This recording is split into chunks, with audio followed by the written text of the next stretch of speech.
guys, welcome back to Dabbles in DIY.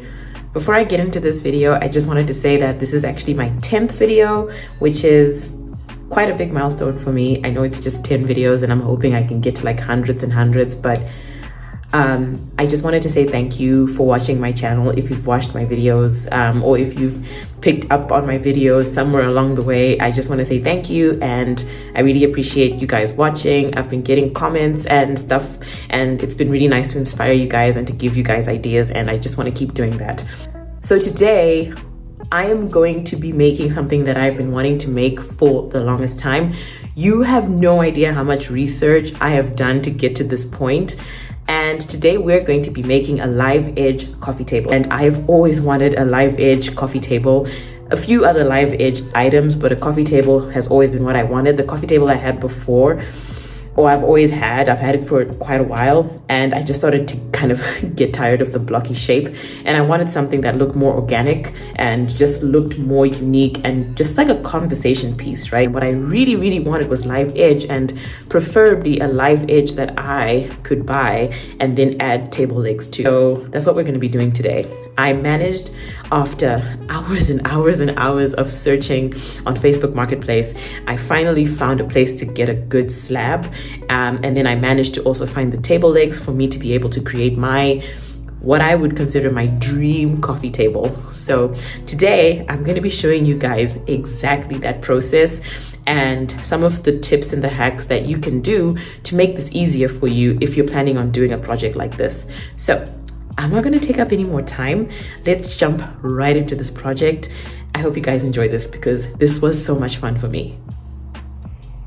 So currently this is my coffee table, and I find it a bit big and kind of hard to move around. So we're going to try and create something smaller and more rounded in shape. And that's what we're going to be doing in this video. So the first question that you're going to have is, where the heck do you find a slab?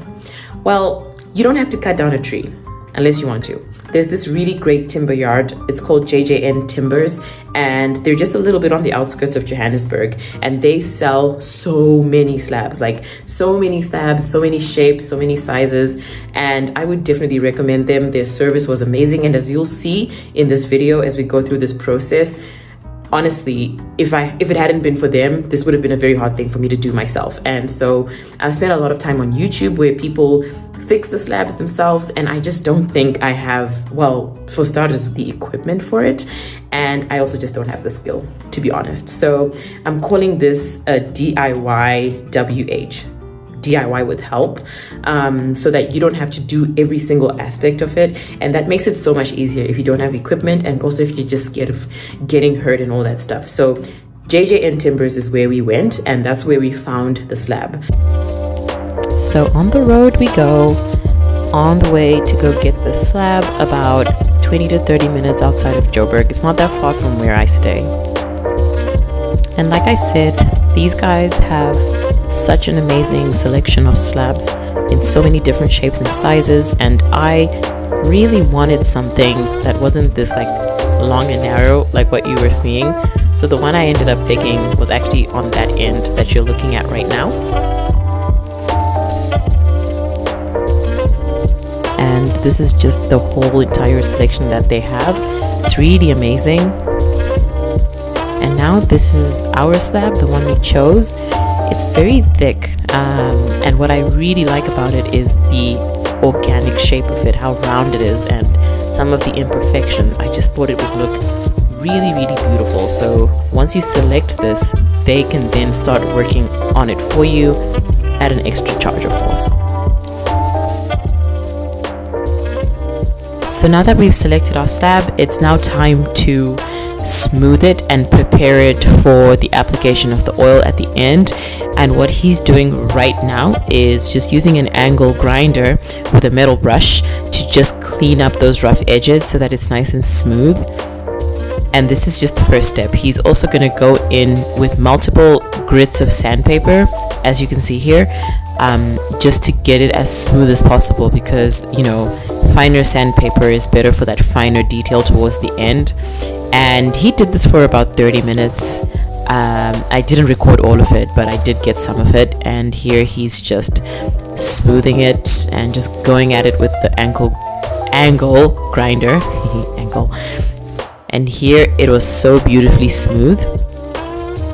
And now we're just gonna go in with the wood oil. You can also do varnish, you can also do stain, but we were advised to go with the oil finish because it's just more natural, and I do agree.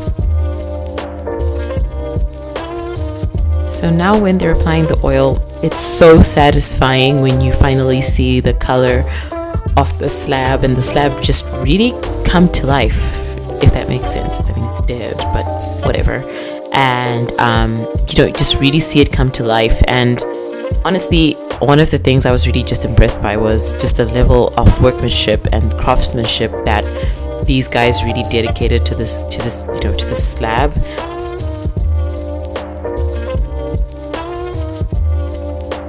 So once we were back home, it was now time to attach the legs. I bought these really nice U-shaped legs off of Amazon, and they were really affordable, and I was really happy with the look because I also just didn't want the legs to like take away from the beauty of the slab. So now, using a spirit level and some eyeliner, we're just marking out exactly where the legs are gonna go, just making sure that they are looking good aesthetically, but also making sure that the table will actually be balanced once the legs are on it. And now I'm just going in with a pen to mark out the little circles where the drill holes are going to be, just using the screw holes that are in the table legs. First, I'm drilling some pilot holes using the actual holes from the screw holes from the table legs to just create a little guide and template for me. These are just pilot holes just to kind of open up the wood.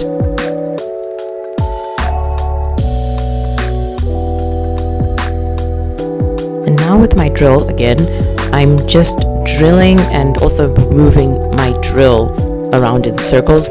This is going to widen up the drill hole so that, you know, when it comes to putting in the screws, you're not going to have trouble. As you can see, I'm just dry fitting the screws right now just to see if they're going to fit, and just to see if, you know, we've drilled deep enough, and it looks like I have, so I'm good with that.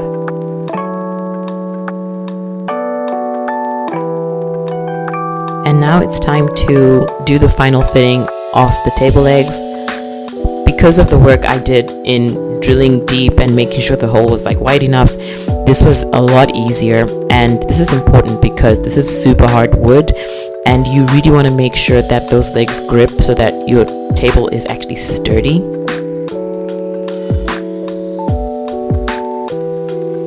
And then with a screwdriver, I'm just tightening everything to make sure that the screws are as flush with the table, and the table legs are as flush with the table as possible, which is what I'm just doing here. And I'm also gonna tighten it up. We're gonna tighten it up again just to make sure that this is completely perfect. But with this step, the table's actually done.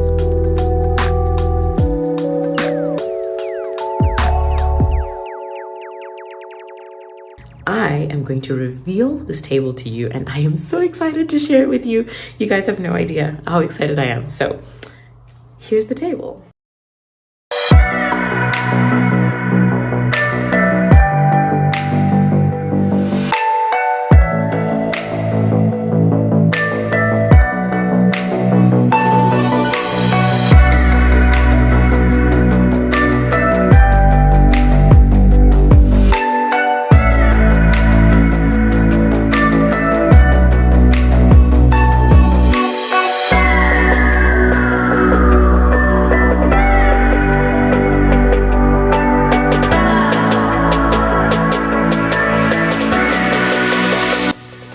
That, guys, is the final finished product.